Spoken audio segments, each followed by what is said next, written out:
Na hii ni habari njema za Kristo, habari za Yesu, habari za Mwokozi wa mfalme.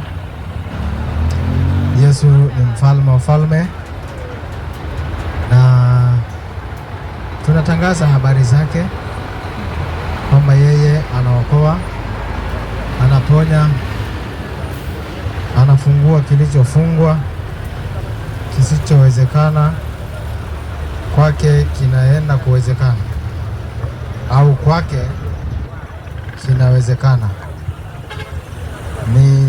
Ninazo sababu za kutangaza habari hii, kwa sababu ni habari zilizotukuka sana, habari ambayo imekuwa ikisaidia wengi. Biblia inasema kwamba waliomkimbilia hawatatayarika, hawataibika milele. Ikiwa umemtafuta Yesu, ikiwa umechagua njia ya Kristo, Biblia inasema hautaibika. Na imempendeza Mungu tena jioni ya leo tuwepo hapa, tuendelee kutangaza habari za Yesu, maana neno lake ni jipya kila leo, kila siku neno lake ni jipya. Naomba nimshukuru Mungu kwa dakika chache. Roho Mungu, asante kwa ajili ya viwanja hivi vya Kisongo. Umetupa kwa ajili ya Injili, umetupa kwa ajili ya habari yako njema, umetupa kwa ajili ya wokovu na msamaha wa dhambi. Asante Masiya wa ulimwengu, asante kwa kuwa sifa na utukufu zitakurudia wewe uliyekaa katika kiti cha enzi, maana zinakustahili. Katika jina la Yesu Kristo tunajiweka mikononi mwako, tunajiweka wakfu. Tupe masikio ya kusikia, tupe moyo wa kuamini na kinywa kukiri ya kwamba wewe ndiye Bwana. Tupe kuona kwamba wewe ndio tumaini letu na hatuna Mungu mwingine zaidi. Katika jina la Yesu, Roho Mtakatifu, chukua nafasi katika viwanja hivi, tufundishe yaliyo makusudi yako, tukapate kuyajua, tukapate kuyaishi. Katika jina la Yesu Kristo, mwana wa Mungu aliye hai, nimeomba nikiamini. Kila mwenye pumzi aseme amen. Haleluya. Hii ni habari njema za Yesu, habari za ufalme wa Mungu. Yesu anaponya, Yesu anabadilisha, na Biblia inasema Injili ihubiriwe kwanza. Sharti Injili ihubiriwe kwanza kwa kila kiumbe. Injili ihubiriwe kwanza kwa kila kiumbe. Na Yesu akawaambia wanafunzi, neno linasema kwanza kwamba utafuteni ufalme wa Mungu kwanza, utafuteni ufalme wa Mungu kwanza na hayo yote mtazidishwa. Utafuteni ufalme wa Mungu kwanza na hayo yote utazidishwa. Na huu ndio ufalme wa Mungu, huu ndio ufalme wa Mungu. Neno la Kristo likae kwa wingi, tuyaishi. Maana Biblia inasema mwenye haki wangu ataishi kwa imani, mwenye haki ataishi kwa imani. Na ndio maana tunazidi kuhubiri, tuzidi kuishi katika imani. Maana Biblia inasema kwamba je, nitakapokuja nitaikuta imani duniani au la? Kuna mambo ambayo unaweza ukawa unaishi maisha fulani ambayo yanaweza yakawa yanatikisa imani yako. Unaweza ukawa unaishi maisha fulani ambayo inaweza ikakusababisha ukaacha imani. Ndio maana Biblia inasema, je, nitaikuta imani bado? Umeilinda imani? Je, umeilinda imani? Mambo mengi yapo katika ulimwengu huu ambayo pengine yanaweza kasababisha ukaacha imani, mengine yanaweza kukupiga sana ukafikiri kwamba Yesu amekuacha. Lakini nataka nikwambie, mwenye haki ataishi kwa imani. Ile siku Yesu atakapokuja kulichukua kanisa, tunataka na wewe uwe mmoja waliochukuliwa. Maana Biblia inasema kwamba Yesu amesema naenda kuandaa makao ili alipo na wewe uweze kuwepo. Nataka nikwambie, usishawishiwe na mambo ya dunia hii. Usidanganyike na mambo ya dunia hii, kwa sababu Yesu alituacha tuko katika hali ya kuwa huru, hali ya ukombozi. Ameshafanyika dhambi kwa ajili yangu, amefanyika kwa ajili yako, kwa ajili ya ulimwengu mzima. Hakuna mtu ambaye hajakombolewa. Yesu ameshafanyika dhambi, Yesu ameshaingia kwenye eneo la laana ili wewe kusudi utoke kwenye eneo la laana. Nataka nikwambie, neno la Mungu linasema kwamba wewe ni mtu ambaye umekwisha kuwekwa huru. Hakuna kitu kitakachokufunga tena. Neno la Mungu limekuweka huru kweli kweli, na ndio maana tunalihubiri leo. Naomba nisome kitabu cha Wagalatia.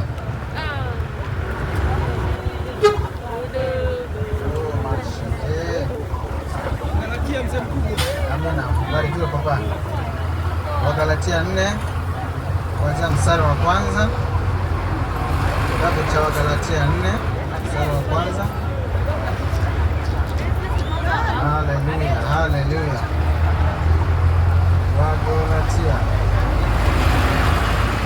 Wagalatia 4 mstari wa kwanza.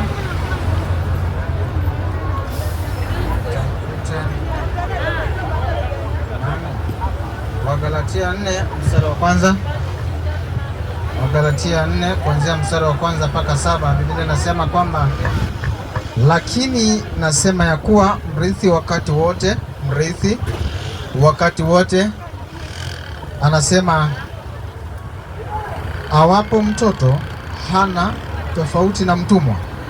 Mrithi wakati wote awapo ni mtoto hana tofauti na mtumwa, ingawa ni bwana wa yote, bali yu chini ya mawakili na watunzaji, hata wakati uliokwisha kuamriwa na Baba.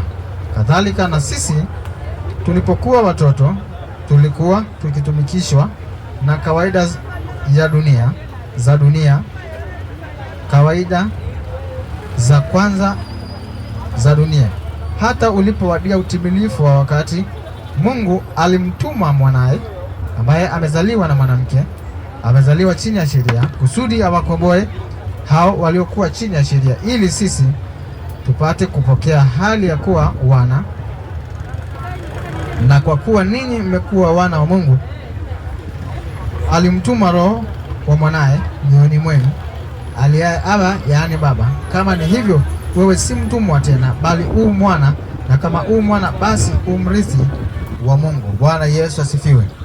Tunaona neno linatupa picha ya kwamba sisi ni wana. Lakini ikiwa wewe ni mwana, Biblia inasema kwamba mtoto siku zote awapo ni mrithi siku zote awapo ni mtoto ni mtumwa. Mrithi siku zote awapo ni mtoto ni mtumwa. Anamaanisha sisi tumeshakuwa watoto, lakini kitu kinachotufanya kuwa watumwa na kutumikia dunia ni eneo la kutokuwa na ufahamu, ni eneo la kutokujua. Eneo la kutokujua ni eneo moja ambalo limefungwa kama mtoto. Mtoto ni mtu asiyeweza kujua, asiyeweza kufahamu. Lakini neno la Kristo linakuja kwa kazi moja, kukufahamisha, linakuja kukufungua. Nataka nikwambie kitu kinachokufanya wewe usimiliki na usitawale ni kwa sababu hauna neno la Kristo lililokuweka huru. Neno la Kristo, Yesu anasema atawaweka huru, tena huru kweli kweli. Neno ndiye Kristo, neno ndiye Kristo, na neno ndiye linaloweza kuweka huru. Neno ni Kristo. Biblia inasema kwamba waliompokea, Yohana 1:12, waliompokea aliwapa uwezo wa kufanyika watoto. Na kama kuna uwezo wa kufanyika mtoto, kuna uwezo wa kuwa mrithi. Na kama wewe ni mrithi, neno la Mungu linakuja kukufungua wewe. Maana kazi ya neno la Kristo hapa duniani ni kumfungua mtu, limuache mtu huru, ni kumfahamisha mtu kwamba wewe ni mtu ambao sio mtumwa. Eneo la kufahamu ni eneo lako la kutambua kwamba nitaondoka hapa nilipo kwa sababu hakuna kilichonifunga. Nataka nikwambie, ikiwa kuna kitu kilichokufunga muda mrefu na kimekufunga na hakuna mtu aliyekwambia kwamba umefunguliwa, unaweza ukabaki hapo ukijua kwamba wewe ni mfungwa. Lakini neno linakuja kwa tafsiri nzuri ya kukwambia kwamba wewe sio mfungwa tena.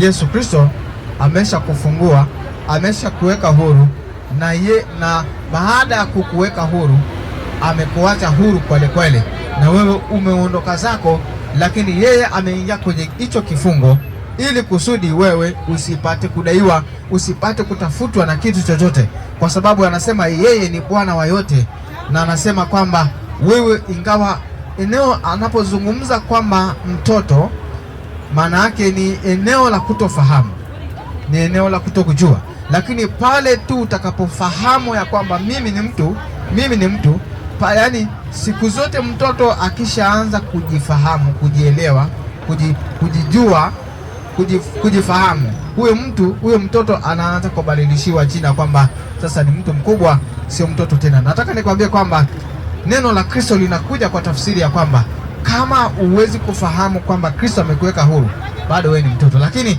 neno linakuja likasema wewe sio mtoto tena. Lakini utoto wako inaondoka wapi? Pale ulipofahamu kwamba Kristo amekufanya kuwa mtu mzima, amekukomboa, amekuweka huru na hakuna kinachokufunga. Naomba nisome mstari wa 2 tafadhali.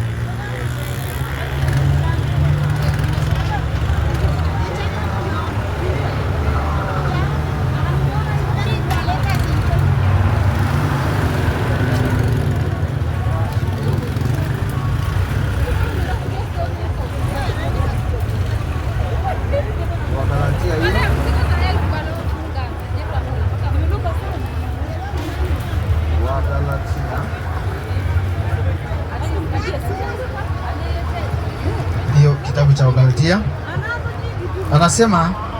nasema ya kuwa mrithi wakati wote awapo mtoto hana tofauti na mtumwa. Mtu ambayo hajamfahamu Kristo ni mtu ambayo hajafananishwa na mtumwa. Wewe unaweza ukawa ni mtumwa wa dunia hapa, lakini utumwa wako uko wapi? Uko pale ambapo kwamba hujamfahamu kwamba wewe ni mtu uliyekwisha kufunguliwa. Ikiwa Yesu Kristo ameshataliwa, ikiwa ameshakanyaga ulimwengu, alikanyaga kwa makusudi, na alikanyaga kwa ajili yako. Alipokuwa anakuja, Biblia inasema katika Isaya 9:6, kwa ajili yetu mtoto amezaliwa, lakini huyo mtoto aliyezaliwa anazaliwa kuja kumkomboa mtu.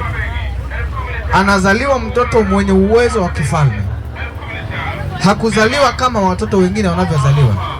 Anazaliwa akiwa na uwezo wa kifalme, na huyo mwenye uwezo wa kifalme ana uwezo wa kuingia ndani ya maisha ya mtu, na ndio maana alipozaliwa aliyaishi maisha ya kifalme, na kusudi la yeye kuzaliwa, alikuja akikaa na wanyang'anyi.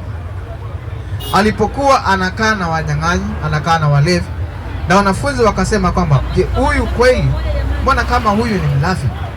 Kwa sababu yeye alikuja ili kuwakomboa walioko kwenye dhambi. Alikuja kuwakomboa walio kwenye dhambi. Alikuja kuwakomboa waliopotea. Alikuja kuwafungua waliofungwa. Alikuja mlango ufunguliwe, wala hakuna wa kufunga tena.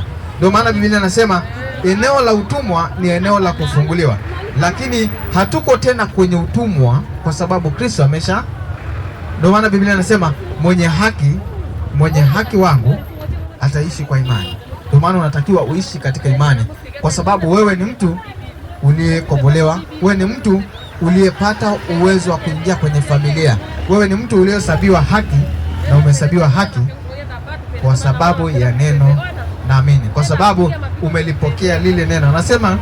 Anasema wakati wote awapo mtoto hana tofauti na mtumwa, ingawa ni bwana. Wewe ni mtu uliyewekwa kama mtawala.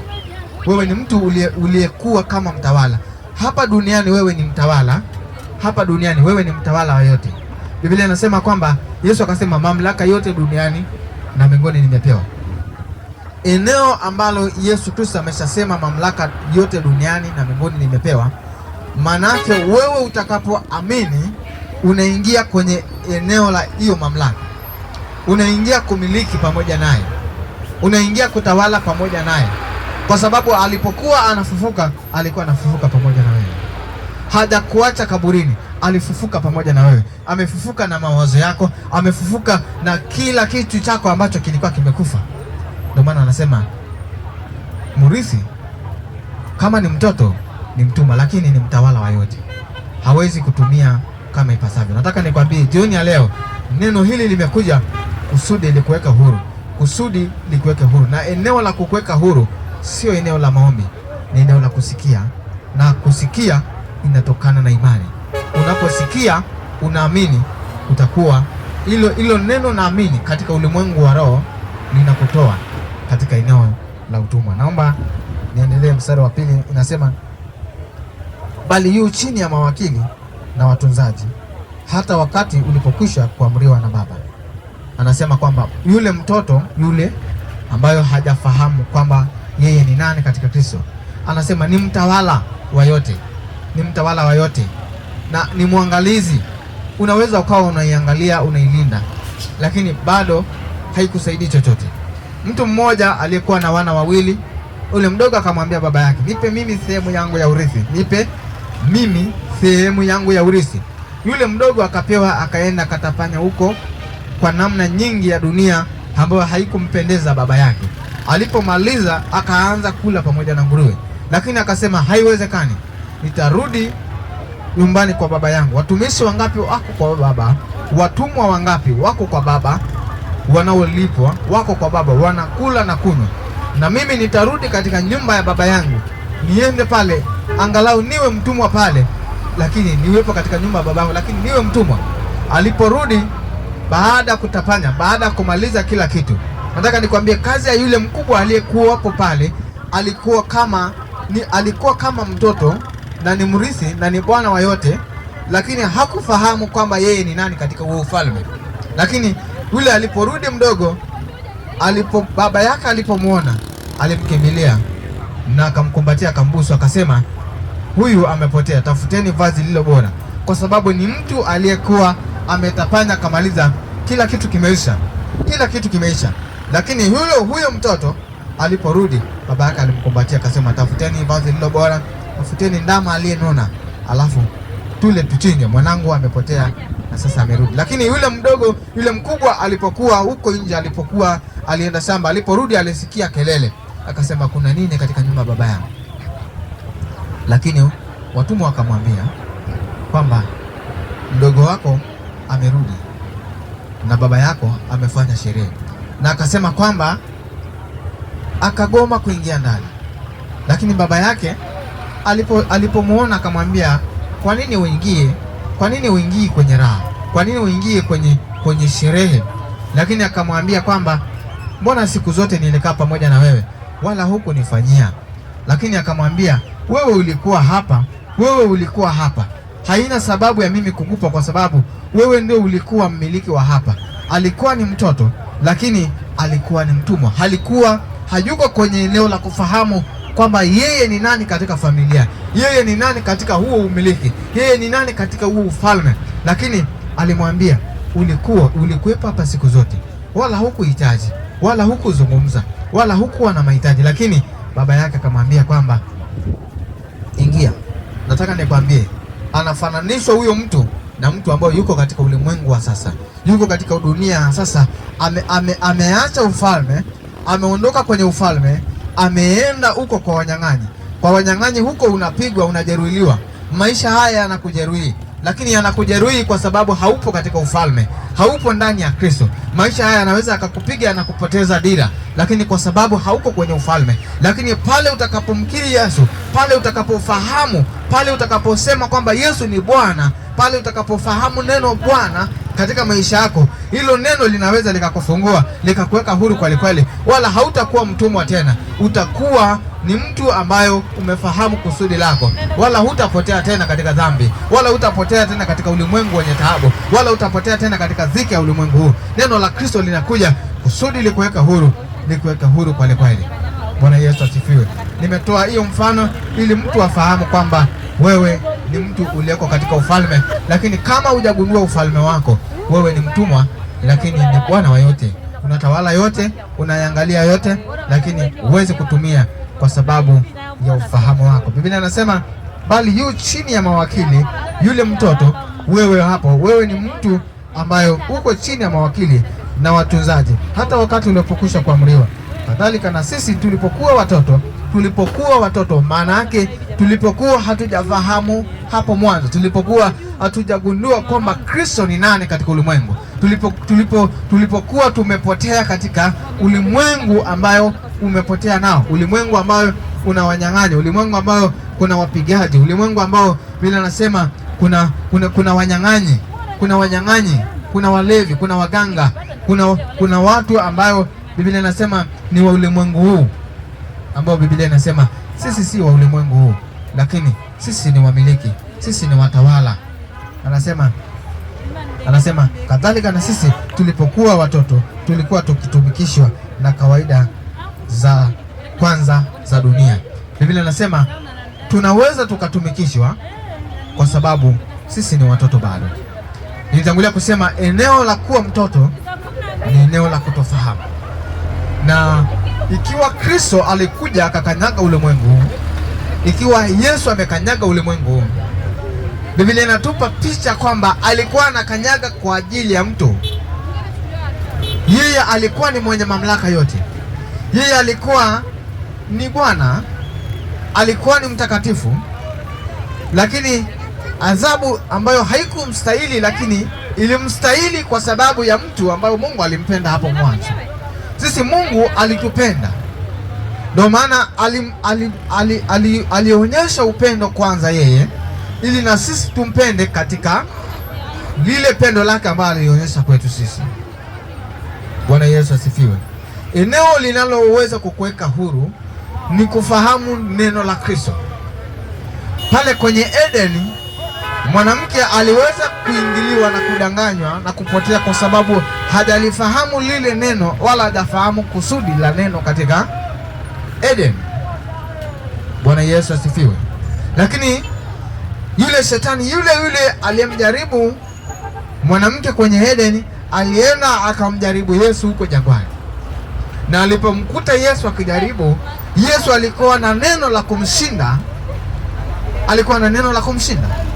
Alipomwambia hivi, ukinisujudia miliki yote unaiona yatakuwa ya kwako, alimwambia usimjaribu Bwana Mungu wako. Nataka nikwambie ulimwengu wa sasa, Biblia inasema neno la Mungu likae kwa wingi ndani yenu. Eneo la kukaa kwa wingi ndani yako ni eneo la kufunguka kwako, kufunguliwa kwako. Ni eneo lako la kushinda kila changamoto.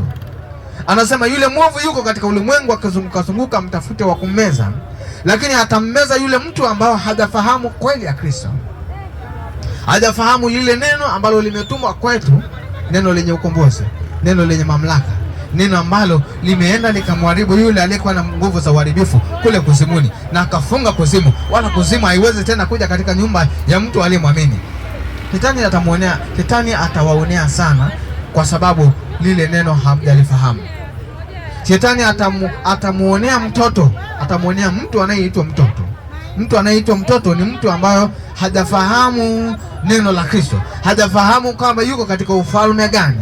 Nataka nikwambie, pale tu unapofahamu kwamba uko katika ufalme gani, pale tu ndipo utakapokuwa umepata uponyaji. Bwana Yesu asifiwe. Alimshinda kwa neno. Geuza mawe haya yawe mikate. Sema mtu hataishi kwa mkate. Mtu aliyemwamini Yesu Kristo, mtu aliyezaliwa na Mungu, hataishi kwa mkate tu, bali katika kila neno linalotoka. Maana yake kila neno linapotoka katika kinywa cha Mungu ni neno lenye uhai, neno lenye upanga, neno linaloweza kushibisha, ni neno linaloweza kufanya jambo ambalo mtu hawezi kufanya. Bwana Yesu asifiwe. Siku moja wakamwambia kwamba Yesu akamwambia Petro, tuwape nini? Akamwambia kwamba mkutano ni mkubwa, tafuteni mahali. Yesu anamwambia Petro, tafuteni mahali tuwaketishe watu wapate kula. Lakini akamwambia tutawapa nini? Bwana Yesu asifiwe. Ukuu wa Mungu anaweza akafanya njia pasipo na njia. Akamwambia hapa kuna mikate, kuna samaki, lakini ni nini katikati ya mkutano kama huu?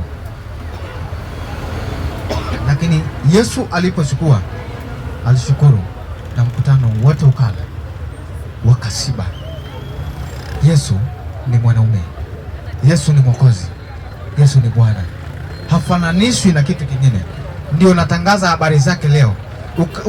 Utakapolipokea hilo neno, hilo neno lina nguvu ya kuzidisha kila unachokishika, lina nguvu ya kutajirisha, lina nguvu ya kuongeza kile kitu ulicho nacho. Kile kitu ulicho nacho kinaongezeka. Anasema yeye sio kwa ajili ya hasara, bali ni kwa ajili ya faida. Naomba nisome kitabu hiyo cha Wagalatia 4 kuanzia nisome mstari wa 3. Kadhalika na sisi tulipokuwa watoto, tulipokuwa hatujamene, anasema tulikuwa tukitumikishwa. Maana yake kama kuna mtu ambayo hajamini, ni mtu anayetumikishwa. Kama kuna mtu ambayo hajamwamini Yesu hajaingia ndani ya maisha yake, ni mtu anayetumikishwa. Ndio maana huyu anasema tulipokuwa kwanza tukitumikishwa na kawaida za kwanza za dunia. Kuna kawaida ya dunia hii ambayo unaona kama ni maisha yako, lakini nataka nikwambie ni maisha yako kama Yesu Kristo yupo ndani yako. Lakini pale utakapochagua njia ya kweli, pale utakapomwamini Yesu, pale Yesu atakapoingia katika maisha yako, Biblia inasema tazama ni maisha mapya, ya kale yamepita na tunatazamia yaliyo mapya. Na yaliyo mapya ni yale ambayo yapo katika Kristo. Yesu Kristo ndo anaweza akakufanya upya. Nataka nikwambie, anasema hata ulipowadia utimilifu wa wakati, Mungu alimtuma mwanaye ambaye amezaliwa na mwanamke. Mungu alimtuma mwanaye ambaye amezaliwa na mwanamke. Alimtuma amezaliwa chini ya sheria. Alikuwa anazaliwa chini ya sheria ili kusudi awaokoe walioko chini ya sheria, awaokoe waliokamatwa na sheria, kwa sababu yeye alikuja kwa neema, mahali ambapo neema inasema ni mahali ambapo ulikuwa hustahili, lakini unastahili sasa, kwa sababu neema haihesabu mabaya. Neema inakusamehe, neema inakuosha. Ulikuwa hustahili, lakini sasa unastahili. Ulikuwa hustahili kutoka kwenye kiti cha hukumu, lakini neema imekuja imekutoa kwenye kiti cha hukumu ikakuingiza kwenye kiti cha rehema. Imekuingiza kwenye utakatifu, lakini hukustahili kuepuka kiti cha hukumu, lakini neema imekuja imekustahilisha kukaa kwenye hicho kiti. Nataka nikwambie neema imefunuliwa. Neema imefunuliwa kwa wote. Neema imefunuliwa. Anasema ulipowadia utimilifu wa Mungu, wakati ulipofika, Mungu alimtuma mwanawe ili kusudi kila kitu kinachokufunga, kila kitu kinachokukamatia iweze kukuachia sasa. Kila kitu ambacho unakiona hakiwezekani, kila mahali ambapo ulikuwa unaona shaka, usione shaka tena, kwa sababu neema imefunuliwa. Bwana Yesu asifiwe. Ikiwa neema imefunuliwa, tunapaswa tuishi neema. Anapozungumza neema imefunuliwa, maana yake kuna watu bado wanaishi kwenye eneo la sheria, kwenye eneo la kifungo, lakini hawakufahamu kwamba neema imefunuliwa. Lakini injili hii ya neema ya Kristo, injili hii ya msamaha, injili hii ambayo inasema ulikuwa ustahili lakini unastahili sasa, imekuja ikisema kwamba wewe ni mtu uliyefunguliwa. Wewe ni mtu ambacho hakuna kinachokufunga tena. Wewe ni mtu uliyefunguliwa, uko huru kwa kweli. Wewe ni mtu unayepaswa kuondoka hapo ulipo. Ulikuwa umefungwa fahamu zako, sasa umefunguliwa. Sasa neno linakuja na uponyaji. Ulikuwa uko katika changamoto ya magonjwa. Mwanamke yule alipofahamu kwamba kuna neema iliyofunuliwa, alitoka hapo alipo akamwendea Mwokozi wa ulimwengu. Alisema nitagusa tu upindo, kwa sababu yeye ni neema, yeye ni mtakatifu. Nitagusa tu upendo na mimi nitapokea utakatifu wangu. Alimwendea mwenye neema, ingawa kipindi hicho ni kipindi cha Torati.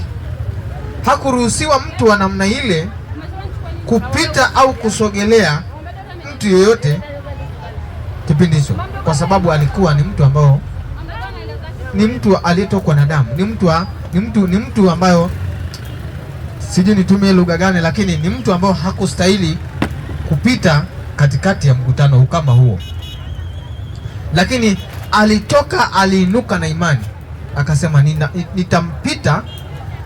Aliondoa sheria, aliweka sheria pembeni, akasema nitamgusa yule mwenye uponyaji, nitamgusa yule aliyezaliwa chini ya sheria, ili kusudi aniondoe kwenye sheria niweze kupokea uponyaji wangu.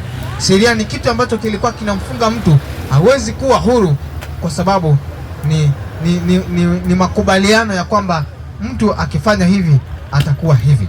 Sasa hicho kipindi akasema lazima nipokee uponyaji wangu. Bwana Yesu asifiwe. Anasema mstari wa 5, kusudi awakomboe hao waliokuwa chini ya sheria, ili sisi tupate kupokea hali ya kuwa wana. Biblia inasema tumepokea hali ya kuwa wana. Kusudi la Kristo, kusudi la Mungu tupokee hali ya kuwa wana. Sisi tumezaliwa na Mungu, na tumezaliwa na hakuna kitu kinachotufunga tena, hakuna kitu kinachotukwamisha tena. Kuna upendeleo wa kiungu, kuna neema iliyofunuliwa, ambayo hiyo neema iliyofunuliwa ni kwa ajili ya mtu mmoja atakayemwamini Yesu Kristo kuwa Bwana na Mwokozi katika maisha. Bwana Yesu asifiwe. Neema imefunuliwa na hakuna kitu kitakachoweza kukufunga. Nataka nikwambie, mstari wa 6 anazungumza, anasema, na kwa kuwa ninyi mmekuwa wana wa Mungu, alimtuma roho wa mwanaye mioyoni mwenu, aliye Aba, yani Baba. Roho yuko ndani yetu anayesema Baba. Maana yake sisi ni wana, na ikiwa sisi ni wana, sio mpango wa Mungu sisi tupite katika mapito, sio mpango wa Mungu sisi tuteseke. Ni kuzungumza na Baba, ni kuzungumza lugha ya kusema wewe ni Baba, ni kuzungumza, ni eneo la kufahamu, ni eneo la kufahamu kwamba Yesu Kristo alikuwa nani katika ulimwengu huu. Kusudi la Yesu Kristo kuja katika ulimwengu, Biblia inasema kwamba ili atukomboe sisi tuliyefungwa, ili atukomboe sisi tunayoonewa, ili atukomboe sisi ambayo tunataabishwa. Anasema tumewekwa huru kweli kweli, na ikiwa neno limekuweka huru kweli kweli, hakuna kitu kinachoweza kukufunga tena. Changamoto nyingi katika ulimwengu huu ni kutofahamu lile kusudi la Kristo katika maisha, ni kutofahamu mpango wa neno katika maisha. Mpango wa Kristo ni kuja kutufungua sisi tuliofungwa. Unaweza ukasema sijafungwa, lakini umefungwa kwa sababu unaitumikia dhambi. Umefungwa kwa sababu unaitumikia dhambi bado. Umefungwa kwa sababu umeshindwa kuacha njia ya giza. Umeshindwa kuacha mambo yasiyompendeza Mungu. Lakini mtu aliyefunguliwa ni mtu aliyeliamini lile neno. Ni mtu aliyemkiri Yesu kwamba alikuja kwa mwili ili atupate sisi tuliovaa mwili. Bwana Yesu asifiwe. Anasema ninyi mmekuwa wana wa Mungu. Ninyi mmekuwa wana. Mtu aliyekuwa wana wa Mungu, Biblia inasema ni wale waliolipokea lile neno, ni wale waliomwamini Yesu Kristo kwa ni Bwana na Mwokozi katika maisha. Anasema ninyi mmekuwa wana wa Mungu. Anasema alimtuma roho wa mwanawe mioyoni mwetu, aliye Aba, yani Baba. Kama ni hivyo, wewe si mtumwa tena. Biblia inasema wewe si mtumwa tena. Yaani kama wewe ni Mkristo, wewe sio mtumwa tena. Wewe sio mtu wa kutaabika tena. Lakini utataabika pale utakapokuwa umetegemea akili yako mwenyewe. Misali inasema usitegemea akili zako mwenyewe. Wewe ni mtumwa tu pale utakapomwacha Kristo na kusimama kama wewe. Wewe ni mtu uliyekwisha kupiganiwa vita. Vita si vyako, vita ni vya Kristo. Kristo amekwisha kuja. Wewe ulikuwa upigwe, lakini hautapigwa sasa. Nenda zako ukamtumikie Mungu. Baraba baada ya kufunguliwa vifungo vyake ameondoka pale, sio mtumwa tena. Lakini Baraba angekaa kule ndani akaambiwa wewe ni mfungwa, angejiona kama mfungwa. Lakini Mungu ni roho, na hao wamwabuduo imewapasa kumwabudu katika roho na kweli. Ndio maana Biblia, neno injili linapohubiriwa inakuja kwa mtu anayesikia, asikie, na ili mtu kupata wokovu lazima amini na akiri kwa kinywa. Na utakapokuwa umekiri kwa kinywa na umeamini katika moyo, wewe si mtumwa tena, wewe si mtumwa tena. Maana Biblia inasema vita vyetu sahihi si juu ya damu na nyama, bali ziko katika ulimwengu wa roho. Sasa katika ulimwengu wa roho, wewe huwezi kupigana katika ulimwengu wa roho, maana umevaa mwili ambao hauwezi kuingia rohoni. Lakini pale tu unapomwamini Yesu Kristo kwamba Bwana na Mwokozi katika maisha yako, vita ya mwili na ulimwengu wa roho si vyako tena, bali wewe, ili uweze kuzishinda hizo vita, unamwamini Yesu. Unamkiri kwa kinywa chako ya kwamba wewe ni Bwana, wewe ni Mwokozi, wewe ni mfalme wa falme.